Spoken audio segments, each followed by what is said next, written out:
अर्काले गरेको त कमाएको छ कि घाटामा छ कि नाफामा छ कि थाहा हुँदैन नि त। आफूले थाहा पाउनलाई त त्यो जिरोदेखि हेर्नु पर्यो नि। आफूले हेऱ्यो भने नै नाफा घाटा पनि थाहा हुन्छ। सबै छोरा मान्छे बुढोले गरिदिनु भएको छ अथवा स्टाफले गरिदिनु भएको छ भनेर भर परियो भने पछाडि परिन्छ। आफैले गर्नु भनेपछि अबको पछिल्लो अवस्थामा चाहिँ हुन्छ नि महिला पुरुष एक रथका दुई पाङ्ग्रा भने जस्तै पुरुषको मात्रै भर गर्नु भएन, श्रीमानको मात्रै चाहिँ भर गरेर चाहिँ बाँच्न चाहिँ सकिँदैन, धोका खाइन्छ। जे गर्नु छ आफैले गर्नुपर्छ। अनि आफूले गरिसकेपछि अभ्यासको साथसाथै आर्थिक स्थितिमा पनि अब्बल भइन्छ हैन। तपाईले चाहिँ अब यहाँले भनिहाल्नु विशाल इन्टरप्राइजेसमा मैले यस्तो गरेँ, यस्तो दुःख गरेँ, यस्तो दुःख गरेँ, एकदमै व्यापारकै सिलसिलामा एकदमै दुःख गरेको छेड हैन, यस्तो पनि गर्नु पर्दो रहेछ व्यापारमा भन्ने खालको ती दिनहरू सम्झिँदाखेरि अहिले चाहिँ भन्न सकिन्छ? सकिन्छ। म सरसँगै व्यवसाय गरिरहँदा सर उता कुर्सीमा बसे पनि सामानहरू तान्ने त्यो चाहिँ गरिन्थ्यो। लेखिरहँदा सरले बिल बनाइरहँदा सरले बनाउनुहुन्छ त भन्ने थियो। पछि यस्तो पिरियड आइदियो कि सर चाहिँ दाङ आइदिने, मैले त्यहाँको पसल सम्हाल्ने भयो क्या। 2 वर्षको पिरियडमा हामी चाहिँ दुईजना छुट्टा छुट्टै बस्यौँ। उहाँ चाहिँ सल्याना दाङ आउँछु, म दाङ नयाँ व्यापार सुरुवात गर्छु, तिमी चाहिँ यहीँको पसल सम्हालेर बस, यत्रो झार्नु छ, चुरुकै उठेर दुईजना गयो भने पैसा पनि डुब्ने, अनि उताको नयाँ व्यापार फस्टाउने हो कि होइन, फस्टायो भने राम्रो भयो, फस्टाएन भने फेरि यतै आएर दुईजनाले गर्नुपर्ने हो कि भने त्यसरी हामी दुईजना छुट्टिएर बस्दा चाहिँ मैले त्यो बेलामा रातभरि अरू काम गर्ने, दिनभरि पसलमा एकजना स्टाफसँग सँगै खच्चरको काँटीहरू बान्नेदेखि लगेर रातिको 9 बजे 10 बजेसम्म खच्चरको काँटी माथि उठाएर खच्चर समातेर खच्चरको काँटीसँगै कसेर त्यो चाहिँ गरिरहँदा अहिले मलाई कस्तो लाग्छ भने त्यो बेलामा त्यो गर्दा मलाई त्यो एउटा कामसँग यो गर्न हुँदैन, लाज हुन्छ भन्ने चाहिँ भएन मलाई त्यो बेलामा। अनि त्यो खच्चरको काँटी कसिरहँदाखेरि म चाहिँ दाङमा गएर एकचोटि कारको ह्यान्डल समाएर दौड्छु चाहिँ दिमाग चाहिँ थिएन, त्यो चाहिँ थिएन मलाई। के थियो भने यो काँटी कस्ने भने त्यो मेरो काम थियो, रेगुलर काम। त्यो चाहिँ एकदम सम्झिन्छु अहिले कार चलाइरहँदा, मैले ड्राइभिङ गरिरहँदा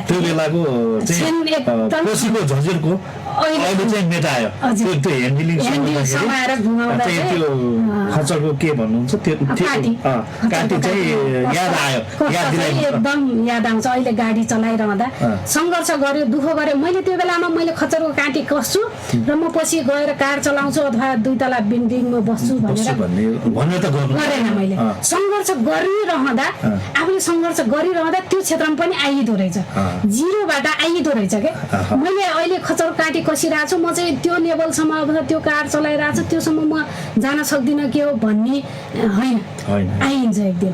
अनि काँटी कसेरै आएको मान्छे हो, त्यो क्षण एकदम सम्झिन्छु। अनि एउटा महिला हैन, महिलालाई चाहिँ माथिल्लो स्तरमा जीवनशैली परिवर्तन गर्नका लागि हैन, अनि एउटा सक्षम महिला भएर बस्नका लागि महिलाले गर्नुपर्ने काम के हो र महिलाले खेल्नुपर्ने भूमिका यो भइदिएपछि चाहिँ जीवनशैलीमा परिवर्तन आउँछ, राम्रो हुन्छ, आर्थिकमा पनि चाहिँ सामाजिकमा पनि राम्रो हुन्छ भन्ने किसिमको कुरा अनुभव सेयर गर्दाखेरि कसरी गर्नुहुन्छ यहाँले?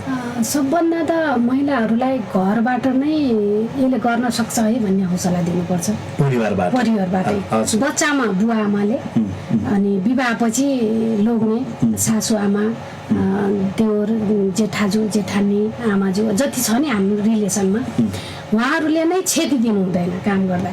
भनेपछि स्वतन्त्र रूपमा झार्नु छ, चुरुकै उठेर दुईजना गयो भने पैसा पनि डुब्ने, अनि उताको नयाँ व्यापार फस्टाउने हो कि होइन, फस्टायो भने राम्रो भयो, फस्टाएन भने फेरि यतै आएर दुईजनाले गर्नुपर्ने हो कि भने त्यसरी हामी दुईजना छुट्टिएर बस्दा चाहिँ मैले त्यो बेलामा रातभरि अरू काम गर्ने, दिनभरि पसलमा एकजना स्टाफ भने जस्तो श्रीमानले बुझ्दिएन भने एउटा चाहिँ फेरि समाजले बन्देज लगाइदिनु लाग्यो भने त्यो पनि फेरि कामसँगै कसेर त्यो चाहिँ गरिरहँदा अहिले मलाई कस्तो लाग्छ भने त्यो बेलामा त्यो गर्दा मलाई त्यो एउटा कामसँग यो गर्न हुँदैन लाज हुन्छ भन्ने चाहिँ भएन मलाई त्यो बेलामा। अनि त्यो खच्चरको काँटी कसिरहँदाखेरि म चाहिँ दाङमा गएर एकचोटि कारको ह्यान्डल समाएर दौड्छु चाहिँ दिमाग चाहिँ थिएन, त्यो चाहिँ थिएन मलाई। के थियो भने यो काँटी कस्ने भने त्यो मेरो काम थियो, रेगुलर काम। त्यो चाहिँ एकदम सम्झिन्छु अहिले कार चलाइरहँदा, मैले ड्राइभिङ गरिरहँदा त्यो बेलाको झन्झिरको अहिले चाहिँ मेटायो त्यो ह्यान्डलिङ समाएर घुमाउँदा त्यो खच्चरको के भन्नुहुन्छ त्यो काटी चाहिँ याद आयो, एकदम याद आउँछ। अहिले गाडी चलाइरहँदा सङ्घर्ष गर्यो, दुःख गर्यो। मैले त्यो बेलामा मैले खच्चरको काँटी कस्छु र म पछि गएर कार चलाउँछु अथवा 2 तला बिल्डिङमा बस्छु भनेर गरेन। मैले सङ्घर्ष गरिरहँदा, आफूले सङ्घर्ष गरिरहँदा त्यो क्षेत्रमा पनि आइदो रहेछ, जिरोबाट आइदो रहेछ क्या। मैले अहिले खच्चरको काँटी कसिरहेको छु, म चाहिँ त्यो लेभलसम्म अथवा त्यो कार चलाइरहेको छु त्योसम्म म जान सक्दिनँ के हो भन्ने होइन, आइन्छ एक दिन।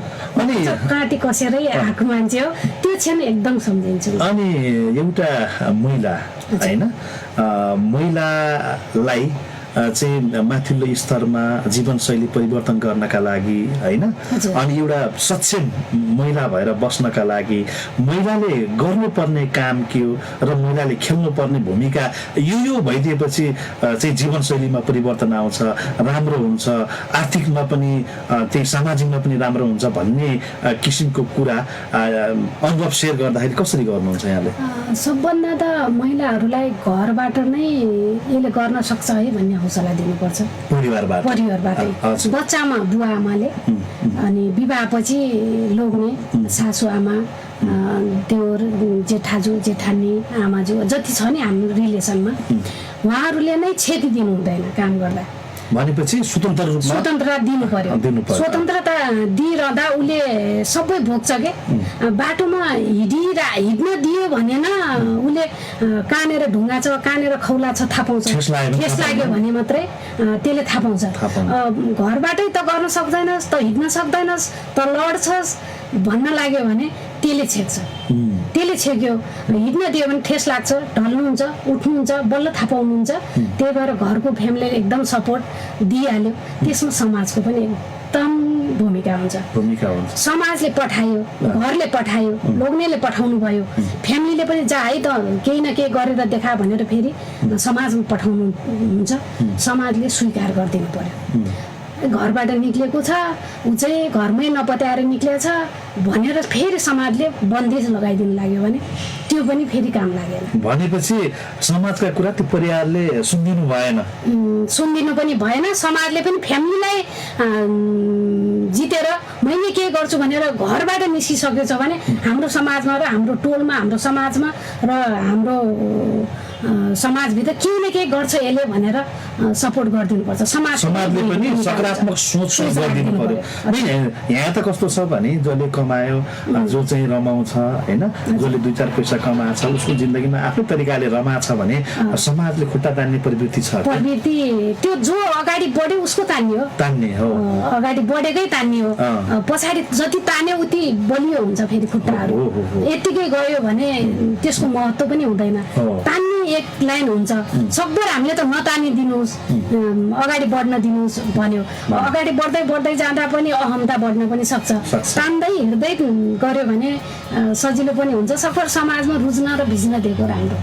भनेपछि तपाईँको कुराले पारिवारिक सहयोग बिना केही पनि एउटा महिलाले गर्न सक्दैन होइन। तपाईँले भन्नुभयो सानो छँदाखेरि बुवा आमाको काख होइन, अनि बुवा आमाको सास सपोर्ट, माया ममता, अनि विवाह भइसकेपछि दोस्रो रूप हो महिलाको। अनि सबै बाबा आमालाई बिर्सिएर आइएको हुन्छ। अनि त्यो कुरा चाहिँ भने जस्तो श्रीमानले बुझ्दिएन भने एउटा चाहिँ भने जस्तो जीवन चाहिँ महिलाको बन्न सक्दैन होइन। एकदम आफ्नो लोग्नेले सपोर्ट गरे नै अगाडि बढ्ने। म मेरो स्थानमा छु, म एक्लै होइन। म एउटा 15-16 वर्षको काँचो उमेरको माटोलाई, त्यो माटोलाई कसरी फक्राउने, कसरी फुलाउने, कुन आकारको बनाउने भनेर त लोग्नेको हातको भयो नि त। म अहिले स्थानमा छु, मैले गर्दा म सपना बस्नेत ट्यालेन्ट भएर अथवा म नै जान्ने भएर होइन, मेरो देवराज बस्नेतले मलाई चिन्नुभयो, मेरो खुबी चिन्नुभयो र त्यही अनुसारको बनाउनु भयो, आकार दिनुभयो। आकार बनाउनु भयो र तपाईँको इच्छा अनुसारलाई जहाँनिर लड्नुहुन्छ उहाँलाई उठाउने कोसिस गर्नु हजुर होइन। तपाईँलाई त्यही त हो सपोर्ट भनेको, सबै आफै गरिहाल्नुहुन्थ्यो, आफै चाहिँ सङ्घर्ष गर्नुमा त म गर्छु भनेर आएको खेलाडी हो। अनि कोही कतै अब त्यो फिल्डमा पनि सबै ठाउँमा एकदमै चाहिँ दगुर्छ भन्ने त हुँदैन, कहीँ कतै त लस हो नि तपाईँ ठक्कर खान्छ। हजुर जहाँ तपाईँले ठक्कर खानुहुन्छ उहाँले हात दिनुहुन्छ, उठाइदिनुहुन्छ। अनि त्यसरी चाहिँ हातेमालो गर्दै अगाडि बढ्न चाहिँ सजिलो होइन। अनि व्यवसायिक क्षेत्र पनि त्यस्तै रहेछ, एक्लैले चाहिँ गर्न नसकिने के, दुईजनाको सपोर्ट हुनै पर्ने, हुन त जुनसुकै क्षेत्र पनि हो, यो व्यवसायिक क्षेत्र झनै अझ दुईजना सँगै हिँड्नुपर्ने, सँगै गर्नुपर्ने क्षेत्र पनि रहेछ यो। अनि हामीसँग अलिकति समय कम भयो, धेरै कुराहरू गर्न बाँकी थियो। अस्ति मैले देखेको थिएँ फेसबुकमा हजुरको चाहिँ तपाईँले यति सङ्घर्ष गरेर अहिले चाहिँ गाडी पनि चढ्छु भनेर भनिराख्नु भएको छ होइन। अब तपाईँको चाहिँ जे होस् राम्रो चाहिँ सफलता हासिल गरिसक्नु भएको छ। अनि कता तिजताको मैले चाहिँ मानव सेवा आश्रम हो कि जस्तो लाग्छ, त्यहाँ गएर तपाईँले चाहिँ त्यहाँ मानव सेवा आश्रममा भएकोलाई चाहिँ के चाहिँ सहयोग गर्नुभएको थियो? लगतै मैले यो वर्ष मात्रै नभएर पनि रुकुममा बस्दा पनि विभिन्न धाराहरू बनाउँदा, होसी सामाजिक बाटो पँधेरो बनाउँदा पनि मैले सहयोग गरिराखेको त्यो ठाउँमा पनि, र दाङमा आएदेखि पनि सेवा भावले मैले 2-4 रुपियाँ त्यो सङ्घर्षबाट म आएँ, 2-4 रुपियाँ आर्थिक सङ्कलन गर्न सक्यो भने आफूले समाजमा सकेको सेवा गर्ने हो, आफूले सकेको समाजको सेवा पनि आफूले लिने, आफूले दिन पनि जान्नुपर्छ। मैले यो ठाउँमा बस्छु भने, यो ठाउँलाई मैले यहाँको सेवा सुविधा लिन्छु भने मैले यो ठाउँलाई सेवा सुविधा दिन पनि जान्नुपर्छ। त्यही भएर मैले यो ठाउँको सेवा सुविधा लिएको छु। मैले तुलसीपुर उपमहानगरपालिकाभित्र विश्व इन्टरप्राइजेस, विशाल इन्टरप्राइजेस भनेर 2टा फर्म खोलेर मैले व्यवसाय सुरु गरेको छु। व्यवसाय सुरु गरेको छु मैले मेरो व्यक्तिगत स्वार्थले, मैले आफ्नो मात्रै स्वार्थ हेर्न भएन। यसमा के भयो भने मैले यो महानगरपालिकाभित्र केही काम गरेको छु भने यहाँ आश्रित राम्रो भइहाल्नु हो, खाना लाउन पुगेको त पुगिहाल्नु हो, जसको छैन उसलाई त दिन सक्नु पर्यो नि। मैले यो भित्र सेवा लगेको छु भने दिन खोजेको मात्रै हो, धेरै लगेर दिए अथवा के नगरे त्यो चाहिँ म सोच्दैन। मानव सेवा आश्रम, दिदी घर संस्था, म अलिकति अलि नजिक पनि छु उहाँहरूसँग सँगै। अब साँझमा पनि कतिजना रोडमा आश्रित हुनुहुन्छ भनेर हिजो मात्रै हामी पनि गएको थियौँ, साँझ पनि हिँड्ने आश्रित मान्छेहरू लगेर मानव सेवामा राख्ने। अब मैले मानव सेवा रोडबाट उठाएर मानव सेवामा मात्रै लग्नु मात्रै मेरो काम होइन, त्यहाँ कसरी खाएको छ, कसरी बसेको छ, खाना पायो कि पाएन, बस्यो कि बसेन भने बुझ्ने दायित्व पनि हो। र तिजमा हामीले नयाँ कपडा लगाइराख्दा, हामीले नयाँ दर भनेर विभिन्न परिकार खाइराख्दा त्यहाँकोले खानु भयो कि भएन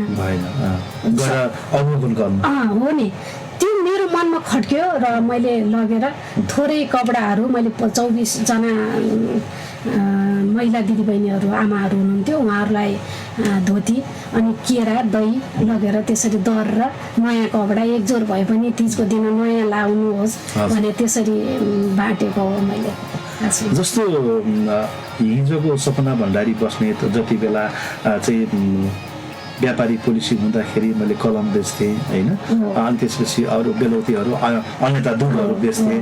त्यस्तो सपना भण्डारी बस्नेत हिजो चाहिँ बाटाघाटामा गएर चाहिँ व्यापार गर्ने मान्छे आज व्यापारमा अलिकति भए पनि त्यो स्थितिभन्दा अर्कै स्थितिमा, अलिकति चाहिँ माथिल्लो स्थितिमा आइरहँदाखेरि यसरी केही नभएका, कोही नभएकाहरूलाई, भोका नाङ्गाहरूलाई केही न केही गर्न पाउँदाखेरि कस्तो खालको भित्री आनन्द लाग्छ? एकदम आनन्द। त्यो हामीले होटेलहरू, पार्टी प्यालेसमाहरू गएर खाइराख्नुभन्दा यसमा चाहिँ छुट्टै बेग्लै आनन्द हुन्छ क्या। यसमा अरूलाई खुवाउनु, साथीभाइलाई खुवाउनु, त्यो विशेषले खुवाउनु एउटा छुट्टै कुरा भइहाल्यो। त्यो आश्रित व्यक्तिहरूलाई जो खुवाइन्छ त्यसमा छुट्टै सुखको आनन्द हुन्छ। केही न केही दिएँ मैले, उहाँहरूले खानुभयो। म जस्तै गरेर, जस्तै मैले एक दिन लगेर खुवाएँ भने सिको गरेर केही त अरूले पनि लगिदिउन् भन्ने चाहना पनि हो फेरि म जस्तै व्यवसायीले म जस्तै आफूले खाएर दिन सक्नुहुन्छ भने थोरै बचाएर आफ्नो खानैसँगको थोरै बचाएर दिन सिको पनि गर्नुहोस् भन्ने हो फेरि भनेपछि तपाईँको भनाइ अनुसार यहाँ मान्छेसँग छ प्रशस्तै छ तर दिन जानेका छैनन् एक किसिमले किनभने बाँडेर खानुपर्छ अब कुनै पनि चिज चाहे ज्ञानलाई होस् चाहे चाहिँ हरेक चिजलाई बाँड्नुपर्छ भन्ने किसिमको थिङ्किङ जो कोहीले राख्दैन नि त होइन यसमा ज्ञान किन नहोस् खाने चाहिँ ज्ञान पनि आफूसँग भएको ज्ञान अर्कोसँग बाट्यो भने नै बन्यो कस्तो छ भने यो आफूसँग भएको ट्यालेन्ट आफूसँग भएको ज्ञान अर्कोलाई दिँदा म पछाडि पर्छु कि भन्ने चाहिँ त्यो सोचले अलिकति पछाडि छ साँगुरो सोच आफ्नो थोरै कामले अर्कोले सिको गरेर अगाडि बढ्ने न हो यस्तो सङ्घ संस्थाहरूले त हामीले संरक्षण गरेर नै हुने हो फेरि त्यही सोचले पनि र आत्मसन्तुष्टि सबैभन्दा त सबभन्दा यस्तो कार्य गरिदियो भने आफू खुसी चाहिँ हरपल भइन्छ हरपल हर समय र आफू खुसी पनि भइन्छ र आफूले गरेको कामले चाहिँ सामाजिक सन्देश सकारात्मक जान्छ होइन सबभन्दा हामीले गर्न खोजेको काम पनि त त्यही हो नि होइन जे होस् एकदमै राम्रो कुरा चाहिँ यहाँले गर्नुभयो र अन्त्यमा मैले के भन्न चाहन्छु भने पहिलाको सपना भण्डारी बस्नेत र अहिलेको सपना भण्डारी बस्नेतमा के फरक छ र अहिलेसम्म यहाँले चाहिँ के कमाउनु भयो आफ्नो जिन्दगीमा पहिलाको सपना भण्डारी बस्नेत र अहिलेको सपना भण्डारी बस्नेतमा के छ के फरक छ र चाहिँ अहिले यहाँसम्म आउँदाखेरि मैले यो चिज कमाएँ है म जिन्दगीमा म गर्व गर्छु भन्ने खालको के छ पहिलाको सपना बस्नेत पनि त्यही थियो अहिले पनि सपना बस्नेत त्यही छ मेरो मन त्यही छ आत्मा त्यही छ कसैलाई दिन पाए हुन्थ्यो कसैसँग दुःख सुख सेयर गर्न पाए हुन्थ्यो त्यो सपना बस्नेत त्यही हो 1 रुपियाँको कागती बेच्ने बेलाको सपना बस्नेत पनि त्यही हो 2 रुपियाँ बचाएर साथीको कलम छैन भने बुवालाई ढाँटेर कलम किनिदिने काफी छैन भने आफ्नो काफी च्यातेर साथीलाई दिदिने सपना बस्नेत त्यही हो र अहिले आउँदा पनि सपना बस्नेत उही मान्छु कमाउने चाहिँ मैले जिन्दगीमा थोरै आर्थिक कमाएँ जो पनि गरेँ बस्ने घाँस खाने घाँस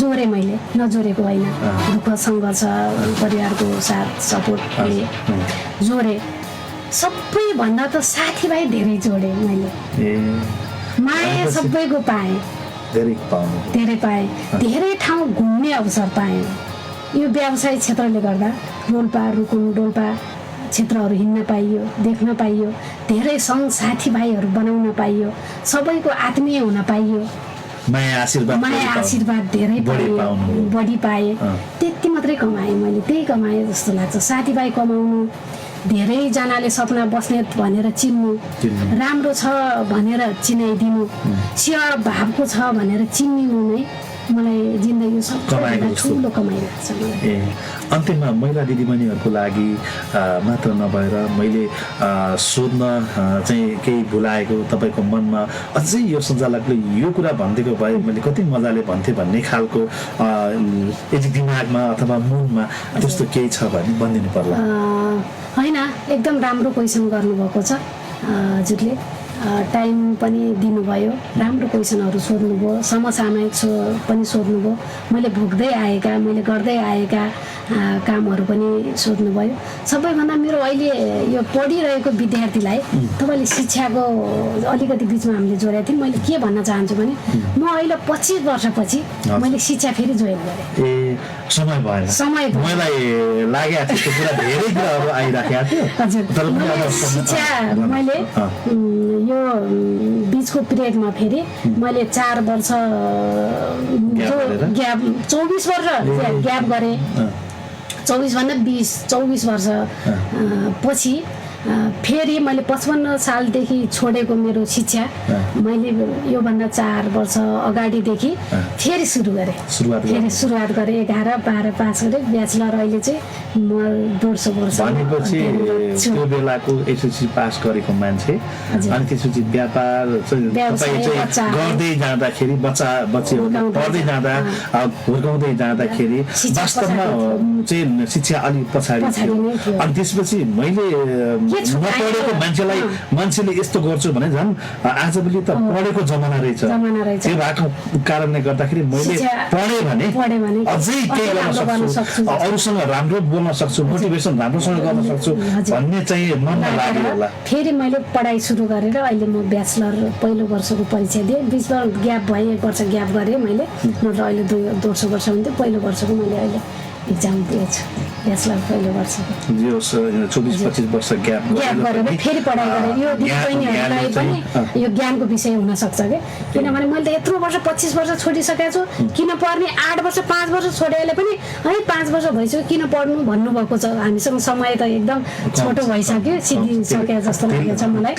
यो चाहिँ मैले जोडेँ। भनेपछि अरू दिदीबहिनीहरूको लागि पनि नपढ्न चाहिँ चाहेर जुन बस्नु भएको छ त्यहाँको लागि पनि उदाहरण चाहिँ सक्छ हैन।